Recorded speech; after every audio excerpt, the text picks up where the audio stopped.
Recently, I ranked 100 of the most popular supplements from worst to best. In this video, I'm going to focus only on the longevity supplements that have either been seen to extend lifespan in animals, or they might have some potential longevity effects in humans. Timestamps for everything are down below. Alright, let's begin. First one, taurine.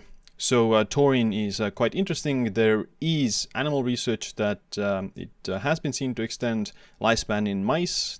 From 2 years ago, there was the study. And in humans, we have quite a lot of clinical trials showing that it improves aspects of metabolic health. So it's relatively safe, little to no side effects. It improves exercise performance, improves blood markers. And in animals, it has been seen to extend lifespan. So based on this criteria, I would put it into the God tier, because obviously we can't say or know if taurine is going to extend lifespan in humans, but the human studies indicate that it does help with many aspects of overall health. And human longevity, the best way to track it is to just make sure you have a lower risk of these chronic diseases, like lower risk of heart disease, Alzheimer's and metabolic syndrome and diabetes, etc., that would shorten your lifespan. So something that would reduce that risk would be quite useful.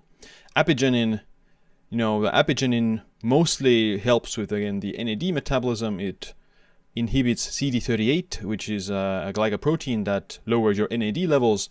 Now, there isn't any strong evidence that apigenin would extend animal lifespan, and obviously human research is much more limited, so I would put it in the OK tier. I do think that inhibiting CD38 with something like apigenin would be a part of a longevity stack and would be part of a longevity strategy when we're talking about long-term longevity. Resveratrol, now many people think that resveratrol is one of the best longevity supplements out there, but the actual high-quality animal studies even don't suggest that it is a life extension molecule. Now, it was seen to extend lifespan only under one condition, which is essentially like metabolic syndrome and obesity. So mice who are fed an obesogenic diet, they have pretty much like obesity and diabetes, then resveratrol does extend their lifespan.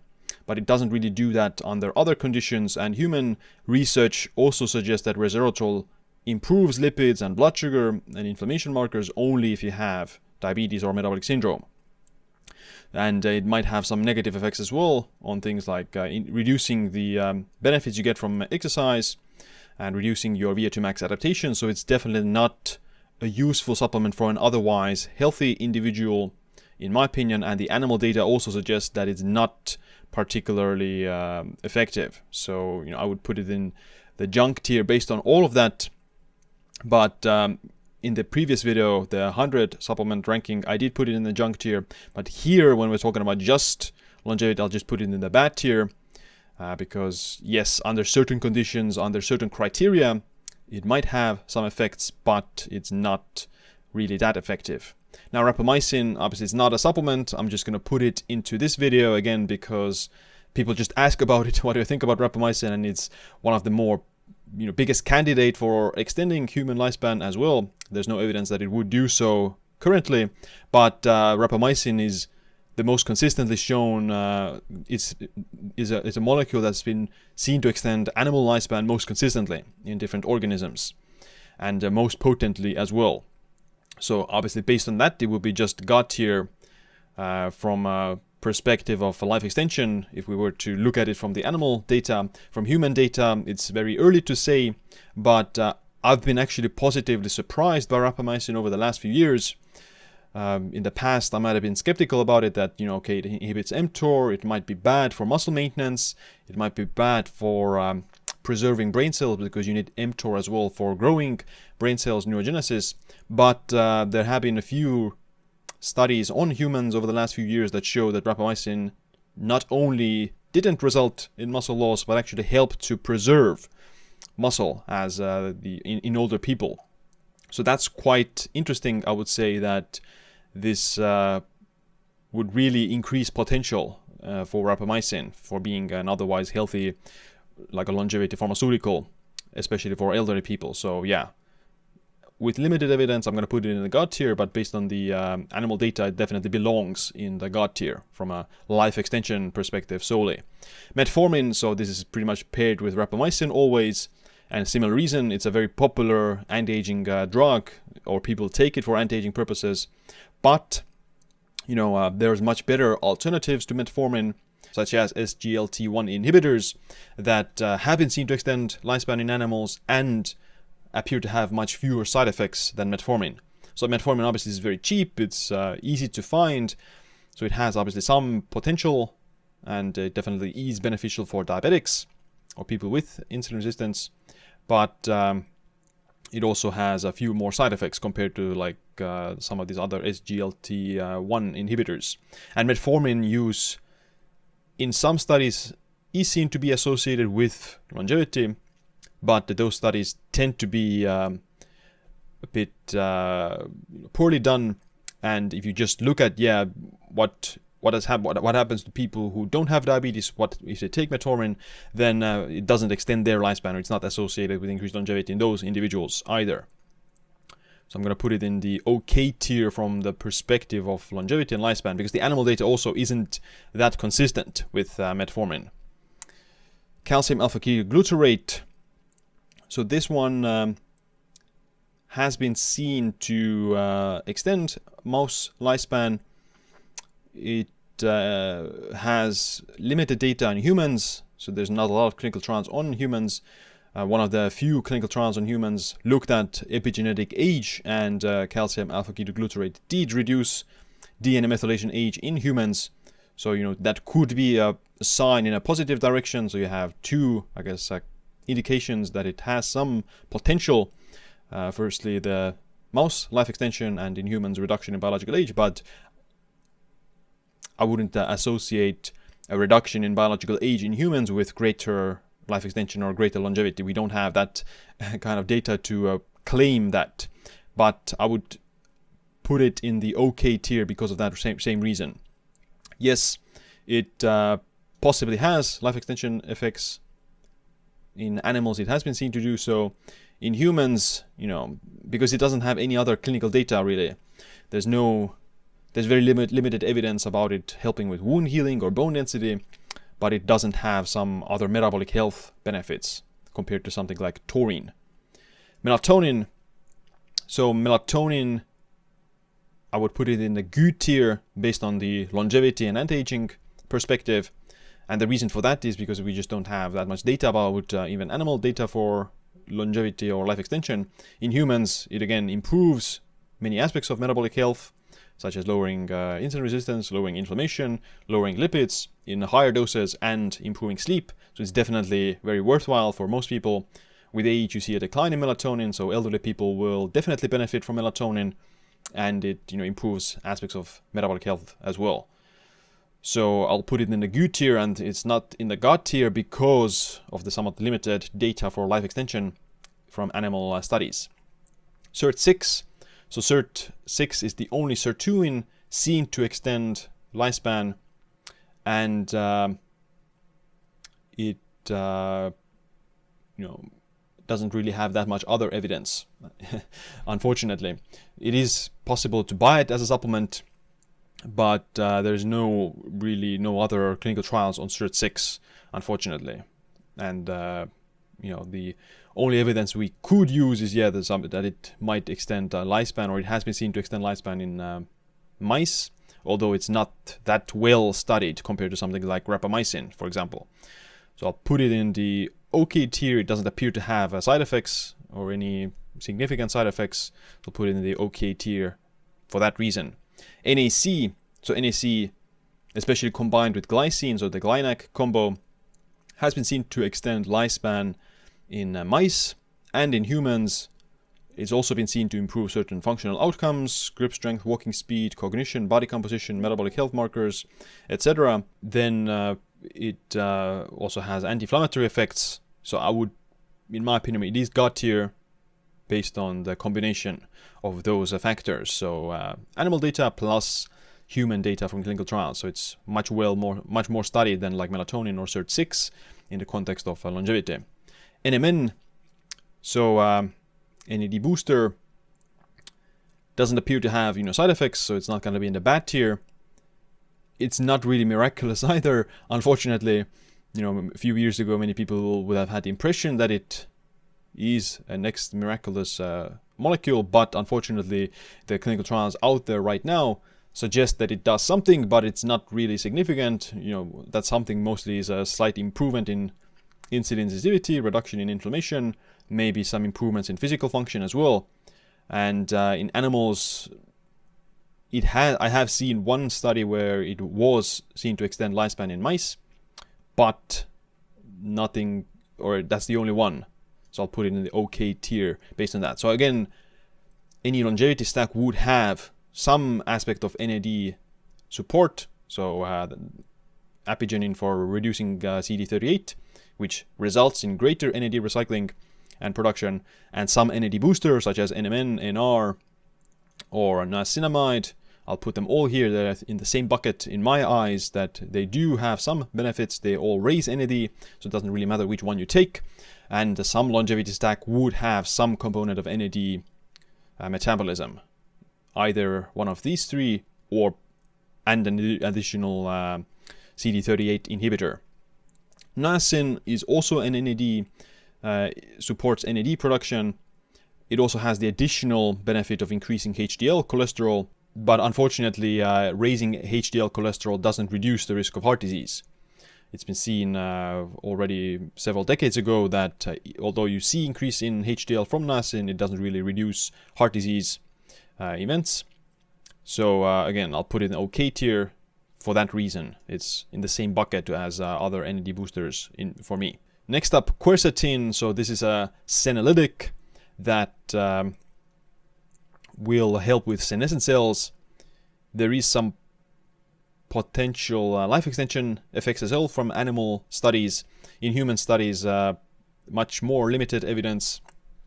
Yeah, some of the senolytic clinical trials will be coming out in the near future, so we'll see what comes from that. But other than that, I would say all the senolytics like quercetin and fisetin, they're okay.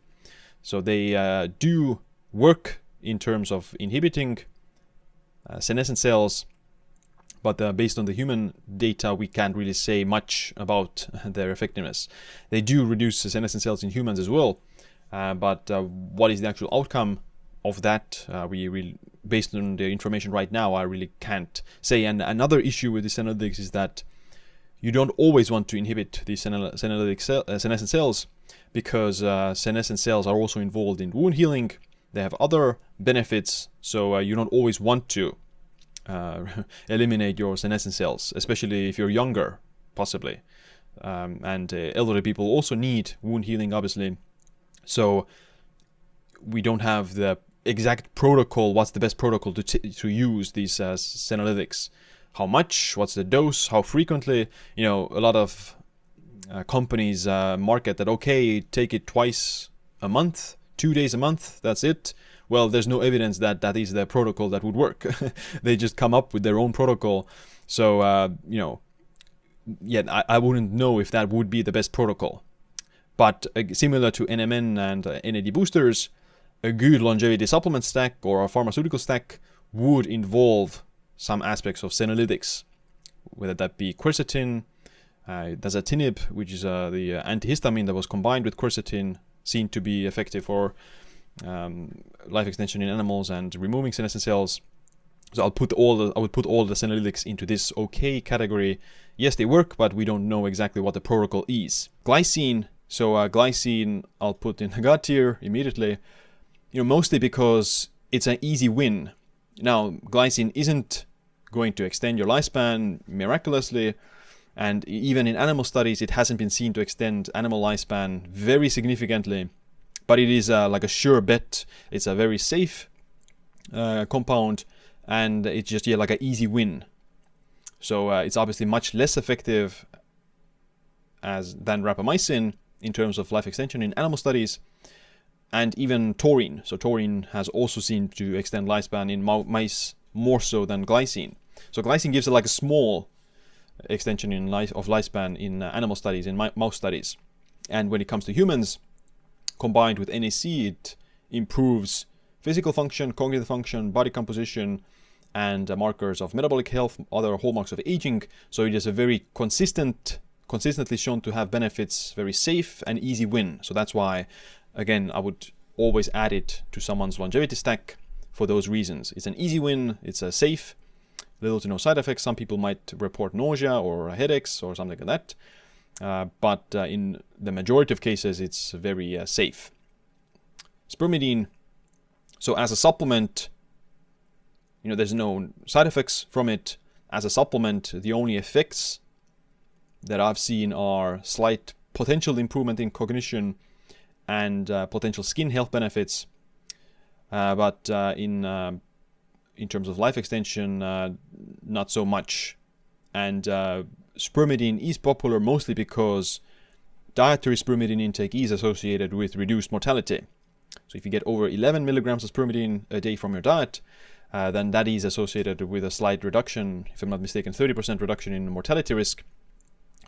But the reason for that is because foods that have spermidine are healthy foods. Mushroom, vegetables, cheeses, etc. So it's much better to focus on the dietary spermidine rather than the supplemental spermidine if we were to look at the actual evidence. So I'll put it in the OK tier for that reason, that it doesn't have any negative side effects that I'm aware of, and it might potentially help with cognition in elderly people, but it's somewhat limited, and it might have skin anti-aging benefits, which is an anti-aging effect or benefit. But in this video we're specifically focusing on life extension and longer lifespan. Omega-3s. So in my opinion, omega-3s are God tier because there's just so much data, so many clinical trials showing that they have benefits for reducing cardiovascular events, as well as improving insulin sensitivity, lowering inflammation, helping muscle growth, helping cognition, and a higher omega-3 index is associated also with reduced mortality and reduced Alzheimer's, reduced heart disease. So based on that, I'll put it in the God tier. There's no life extension data that I'm aware of from omega-3s, but the human data is very enormous. It's I think it's equally as studied as creatine, for example, in terms of the amount of studies. And speaking of creatine, so creatine, again, very studied, and definitely the most effective sports performance supplement out there. Will have benefits of muscle strength, muscle power, and possibly cognition as well.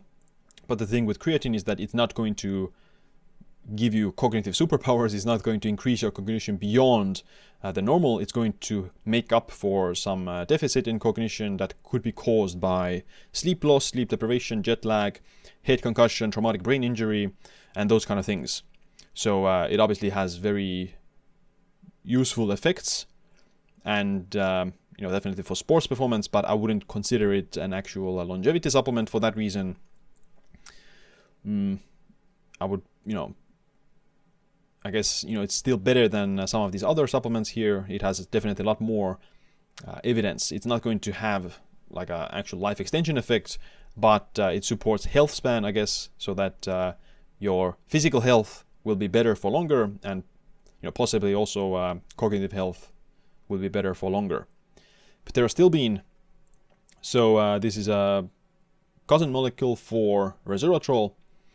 There's no data that it would extend lifespan in animals, and the only human trials that I've seen is that it actually raises LDL and might lower blood pressure.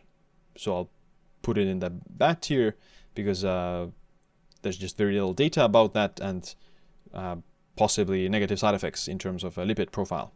Magnesium. So I think magnesium, I'll put it in the good tier, just from the perspective of longevity and life extension. Most people would benefit from some aspects of magnesium supplementation, but there's no direct evidence that it would just extend lifespan in animals, or that it would significantly reduce future risk of chronic diseases. It's more effective if you're deficient in magnesium. So if you're deficient in magnesium, it's going to help you with sleep, stress, blood sugar regulation, blood pressure, etc. But if you're otherwise healthy, then adding extra magnesium is not going to have a significant effect. It's going to, the only side effect you could get from magnesium is like diarrhea. So I wouldn't otherwise consider it like an actual longevity or lifespan supplement, but it's still something that most people could benefit from. Vitamin K2. So vitamin K2, I'll put it also in the good tier. So it has you could also just categorize K1 here as well. I would use them together. K1 has evidence for bone density and even reduced atherosclerosis, and K2 also seen to reduce atherosclerosis as well as increase bone density. So they're both pretty good. Sulforaphane has been seen to extend lifespan in some animal models like roundworms, but it's significantly less researched than rapamycin or glycine or taurine or NAC, and the human evidence is also a lot more limited. So I'll I wouldn't put it in the good tier because of the limited evidence, so I'll put it in the okay tier. So it works through increasing the glutathione levels, which is a powerful antioxidant, and in a lot of cases people need additional antioxidant support, but not always. And what's the specific dose or specific protocol to be used, that is still to be established, in my opinion. Curcumin has also been seen to extend lifespan in a few animal models. In human studies, the most consistent effect is lower inflammation, so lower CRP, but also better lipid and metabolic health profile in clinical trials. And there's quite a lot of them, so I would put it in the God tier based on those criteria or those conditions. So it improves metabolic health and otherwise inflammatory status in humans, and in animal studies it also extends lifespan. Methylated B vitamins. So methylated B vitamins can be very effective for people who have poor methylation. So for them it can be God tier in terms of that. Helps to lower homocysteine and improve just overall metabolic health. But there's no real life extension data from methylated B vitamins, so I'll put him in the okay tier. So glutathione, I mentioned earlier the glycine and NAC have been seen to extend lifespan in mice, and all these several clinical trials on humans showing improved physical function and overall metabolic health, etc. So based on, and it works through increasing glutathione, NAC and glycine being precursors to glutathione. So based on that, glutathione would also be God tier because you just take the direct compound. But the issue is that it's actually much better to take the precursors rather than the main compound itself. And there is some evidence that taking glutathione alone or directly might have some negative side effects. So excess antioxidant status or excess antioxidants can surely be harmful as well in certain aspects. So I wouldn't put it in the God tier because of that. So it's better to take the precursors, and based on the evidence, then these precursors have shown to provide more consistent benefits in animal studies as well as in human studies. But I'll put it in the good tier based on that reason. It's better to take the precursors, so your body it has a better control or handle over its own antioxidant defense system, rather than just taking the main compound itself in large quantities. It's better to give the precursor so your body regulates the glutathione levels based on the requirement. Lithium orotate. So recently lithium has become even more popular for neurodegeneration. Then there was a recent study that implicated lithium deficiency in neurodegeneration.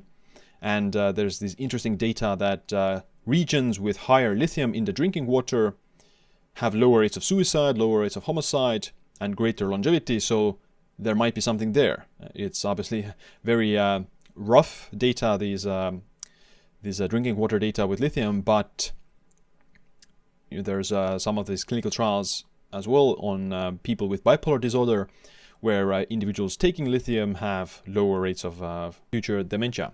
And there is some animal data as well that lithium extends lifespan, so I'll put it in the good tier. Lutein and zeaxanthin, so carotenoids, and they have been seen to extend lifespan in animal studies, a few of them, animal models, mostly some fruit flies. But in humans it supports vision, possibly cognition, and possibly skin health as well. So I'll put it in the good tier. So I think that these combinations, they're usually taken together, lutein and zeaxanthin, for eye health, is not only good for your eyes, but possibly for other functions as well. Vitamin C. So vitamin C is a very safe compound, and obviously an important one, essential vitamin. It's always talked about in the context of collagen synthesis. The evidence for vitamin C extending animal lifespan is somewhat conflicted. And in human randomized control trials, there is some association with antioxidant supplements and increased mortality, but vitamin C was not one of them. So it was vitamin A, beta carotene, that were to have increased association with mortality, but vitamin C was not one of them, so it's safe. So I'll put it in the OK tier. Is vitamin C something that you can just take thousands of milligrams a day and nothing would happen really much? You might see some benefits. People who have, let's say, lower vitamin C intake, they might notice some additional benefits, but even if you take 1,000 milligrams of vitamin C every day, you're just at that point you're just wasting it essentially. Ergothioneine, so this is a molecule that has become also quite popular recently, or is slowly becoming popular, and there is some evidence that it might help with brain aging and brain health. But the interesting thing about ergothioneine is that the doses seen to provide those effects for the brain and cognition are pretty low. You can easily get that from diet, so I don't really see a reason why you would ever supplement ergothioneine when you could get 3 to 5 times more ergothioneine from eating a regular diet, eating things like mushrooms, vegetables, etc. They contain you get all the ergothioneine you would want from those foods. So I don't really see any reason to supplement ergothioneine as long as you eat a pretty diverse and a healthy diet. But it's not going to hurt you either based on the evidence. Methylene blue. So this is again not a supplement, but people who are into supplements also take methylene blue quite often. So I'll just mention it here. And there's no data that methylene blue would extend lifespan in animals.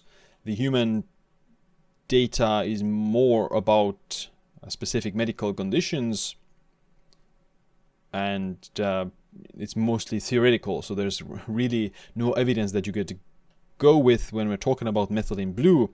A lot of people swear by it, that it helps them, and obviously it has a useful role in situations of mitochondrial dysfunction, such as cyanide poisoning, possibly neurodegeneration, some severe metabolic disorders, etc. So it can be like a clutch supplement for certain situations or for certain individuals, but it's not something that would add additional health span or lifespan to an otherwise healthy individual, in my opinion. It could possibly be bad for some individuals who are otherwise healthy, and I wouldn't say that it's something that you just want to take recreationally if you're otherwise healthy. So I'll put it in the bad tier based on that, because it has some use case similar to resveratrol. It has some use case, but for most people I wouldn't really think that it is worthwhile. Multivitamin is okay because you're just covering your daily vitamins and minerals to a certain extent. It's better to take a multivitamin than to be completely deficient in certain vitamins and minerals if you're not getting them from your diet, obviously. And there are some randomized control trials on elderly people as well that it improves cognition, but mostly through increasing the nutrient intake. And with multivitamins, they don't really reduce the risk of mortality or future risk of these chronic diseases. So they're benign, in my opinion. In most cases, the multivitamin is just going to be like a safe bet that you cover your daily nutrients, but chances are you're already getting it. You're already getting your daily nutrients. So garlic extract, I'll put it in the good tier, because there's quite a lot of clinical trials on things like blood pressure, lipids, blood sugar, waist circumference, etc. So it improves metabolic health across the board, improves lipid panel, improves cardiovascular disease risk factors. It has a ton of clinical evidence for that. Yeah, but it doesn't have that much life extension data from animal studies. So because of that, I'll put it in the good tier. It's not going to probably extend your life, but it could possibly reduce the risk factors of some of these chronic diseases that could shorten your life, if that makes sense. Astaxanthin, I'll put it in the gut tier. So also recently seen to extend lifespan, or it's been seen to do that before, but recently was seen to do that again. And astaxanthin, in my opinion, is also otherwise safe. And in human studies, human clinical trials, it appears to lower inflammation. It also has possible benefits on blood pressure and lipids, plus skin and aging benefits. Now, obviously, this is not the topic of this video, but it's just an additional bonus. So, life extension in animals, plus it's a senolytic, so it has potential senolytic effects, anti-inflammatory effects, lipid effects, blood pressure effects. So the combination of all these factors. TMG, so trimethylglycine, supports homocysteine. I'll put it in the OK tier. It doesn't have any life extension data from animal studies, and obviously not humans as well, but in humans it can lower homocysteine levels. Maybe it improves exercise performance and body composition, but that's a bit more limited, even more tricky. But it does certainly help with homocysteine, so a lot of people benefit from TMG, but it's not a significant powerhouse in longevity and lifespan specifically. I do take TMG myself because I have genetically slightly higher homocysteine levels, but yeah, similar to methylated B vitamins, it's kind of useful for homocysteine. Ginger, so it has been seen to extend lifespan in animals and in humans. It improves inflammation, might support weight loss as well, and joint health, but it has slightly less evidence as curcumin, so I'll put it in the good tier. But otherwise, ginger is quite a good compound when speaking of general longevity. CoQ10, so CoQ10 has some evidence in animal studies that it helps with lifespan and longevity, but in humans it only appears to work for heart failure, improving energy in people who have energy issues or chronic fatigue. But yeah, it is significantly less researched as some of these gut tier supplements, so it's not going to be a gut tier supplement. So I'll put it in the good tier, the tail end of good tier. PQQ is similar to CoQ10. It supports mitochondrial function. It's an antioxidant, but it has a lot less evidence than CoQ10. Some people say that PQQ is more potent than CoQ10, which could be the case, but PQQ is just less researched compared to CoQ10, so it can't be on the equal level based on that. So I'll put it in the OK tier, mostly because of the limited human trials. Chondroitin sulfate, so this is a sulfur compound, mostly in the context of joint health. Out of all these joint supplements, chondroitin is the worst. It has the least evidence. It might have some skin benefits. It has some joint benefits, but it's the least effective for that. And it has the least evidence for lifespan as well. Put in the OK tier. MSM as well. MSM has better skin health benefits.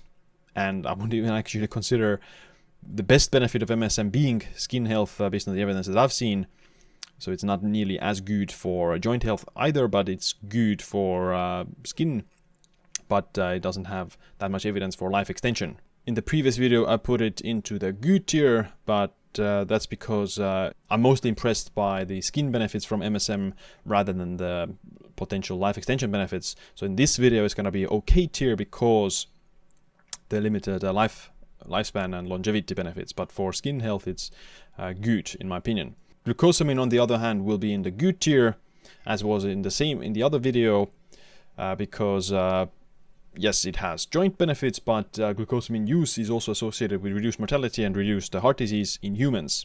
So that's why it's going to be in good tier. Glucosamine also increases autophagy, and in animal studies it has been seen to have some longevity benefits, so I'll put it in the good tier based on that. Again, I made this list based on the effects on lifespan and longevity specifically, so not skin benefits, not some exercise benefits, mostly for, let's say, health span, which would also extend your lifespan. So right, if you stay healthier for longer, you have better physical and mental performance for longer in your life, you will also live a bit longer. So the combination of those factors, raw animal lifespan data plus health span data in humans, health span being better physical and cognitive performance, and a reduction in the risk of various chronic diseases. So here's the list.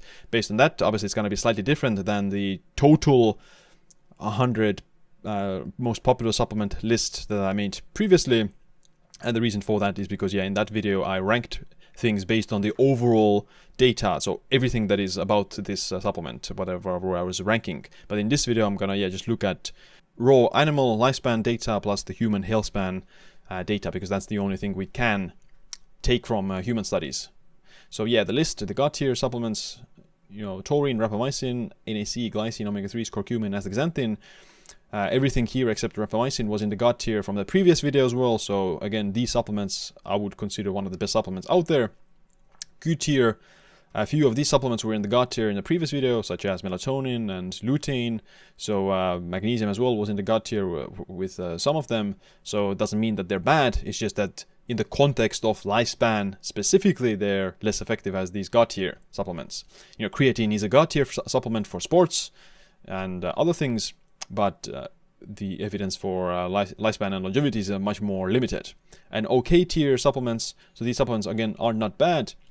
They have a lot of some effects, and as I said earlier, NAD boosters would be part of a stack, would be part of some longevity stack. The same with vitamin C and Apigenin and TMG or methylated B vitamins. Most people will have it in their stack, but they're not having specific lifespan effects. And we actually didn't get any junk tier supplements here because none of these supplements actually shorten your lifespan, if that makes sense. Alright, that's it for this video. Make sure to check out the full video where I rank 100 supplements from worst to best, the overall impression of these supplements and their overall effects across all aspects.